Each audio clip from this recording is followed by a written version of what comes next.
Hello everyone and welcome back to Freedom Through Confidence. My name is Ben, and in this video today I want to talk to you about why you as a dude don't need to be a badass. This is a video all about why you should set realistic expectations for yourself, and more specifically expectations that you actually want to achieve, not stuff that's just like thrust upon you by society and culture. So as dudes, we often set ourselves some pretty unreasonable expectations, and there's a lot of reasons behind that. I think one of the main reasons is that we are socialized into believing certain things that we have to do or that we have to be in order to become masculine, or what people call real men, whatever that means, as if there's some esoteric platonic form of the realist of men.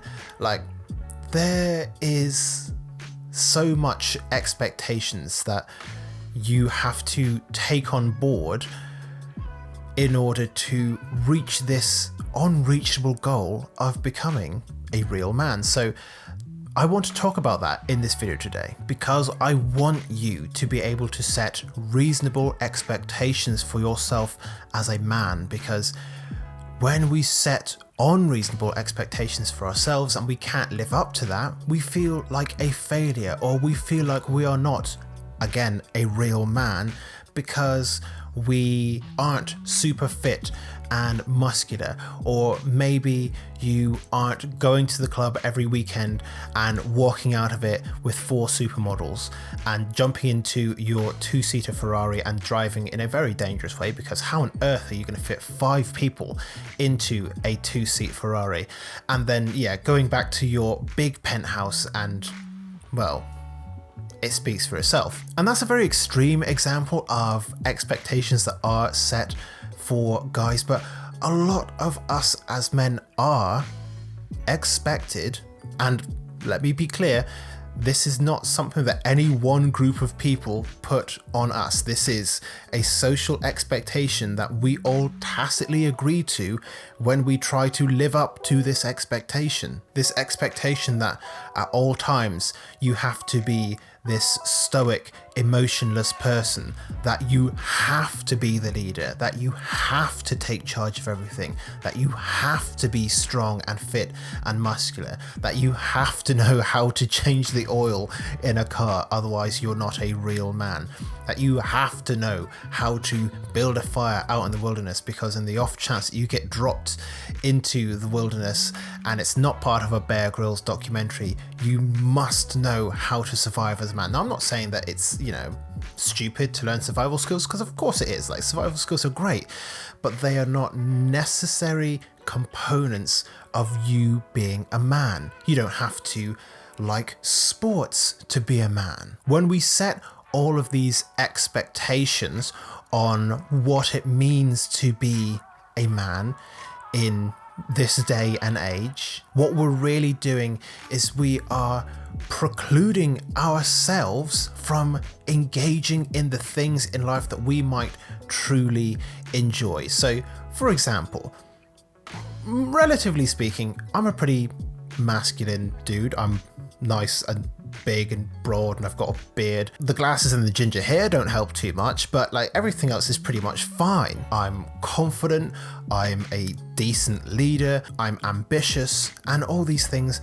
are fine. But there's also things about me that are not necessarily in alignment with what it means to be a real man. Now, I'm not going to go into massive amounts of detail about what they are, but let's say, for example, like it's not like a super masculine thing to really enjoy anime, but guess what? I love it, and I probably always will. And even though I'd watched like a few episodes here and there with like friends and people that I knew from like school and college and university, it was only like over the last year and a bit that I started really getting into it, because I started to question the expectations. Like, oh well, I can't do that. That's not a very manly thing to watch. It's anime. It's not a very manly thing at all. And once I started to think, well wait, I actually kind of enjoy it though. So what's more important?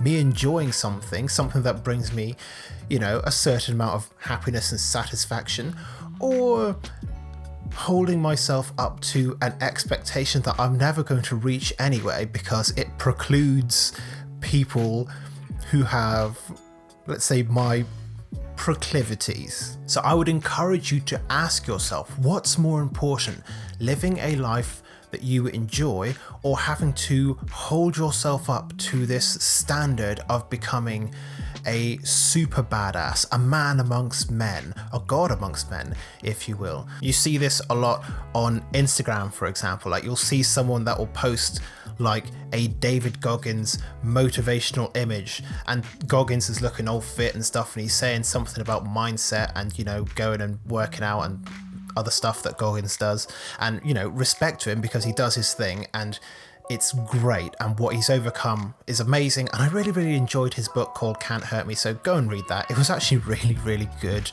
Best book that I read last year. But I see people reposting it and making comments about other people not living up to that hyper masculine representation when they don't measure up to it either.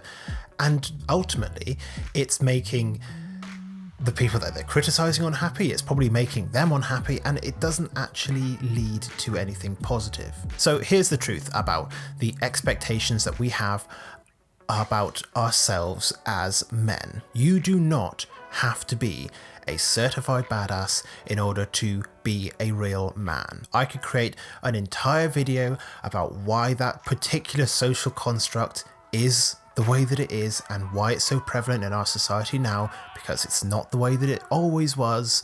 Despite what people say about returning to traditional masculinity, it's not the way that it always was. You don't have to be this archetypical alpha male, the guy who is at the top of the food chain, who gets all the money and who gets all the girls and is super fit and drives a cool car. Like, you can be the guy who is a monogamous dad bod who drives a Honda, and that's absolutely fine. What's important is that you set expectations of yourself that mean something to you, so that you can set goals that align with your personal values, because otherwise, what's the point? If you're not living up to what you actually want in life and you're living up to someone else's expectations of you, you will not be happy. I know this. I set a lot of expectations for myself when I was a lot younger about what I had to do to be a man, or to be a good son, or to be a good brother, or whatever, or to be a good friend, whatever it was. For example, I went to university to study law because that's what my parents wanted me to do.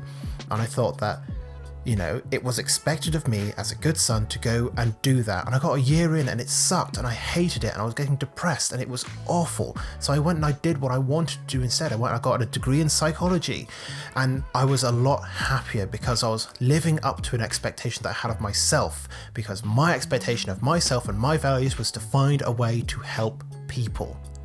And that wasn't going to be through becoming a solicitor.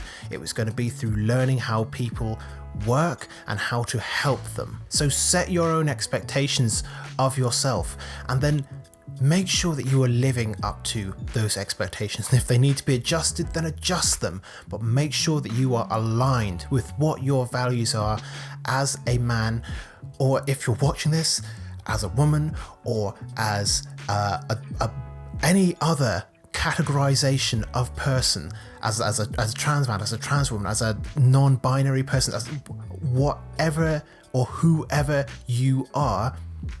Live up to your values, align yourself with them, set expectations around them, and that is what is going to bring you more happiness and more satisfaction in life. So I hope you have found this video useful. If you have done, let me know your thoughts and questions in the comment section down below. Leave a like on the video, subscribe to the channel. I put out a video every single day all about creating confidence and life advice for the average Joe. So if that's what you want, make sure to subscribe to the channel. Let me know what you think, and I look forward to seeing you in future videos here on this channel very soon.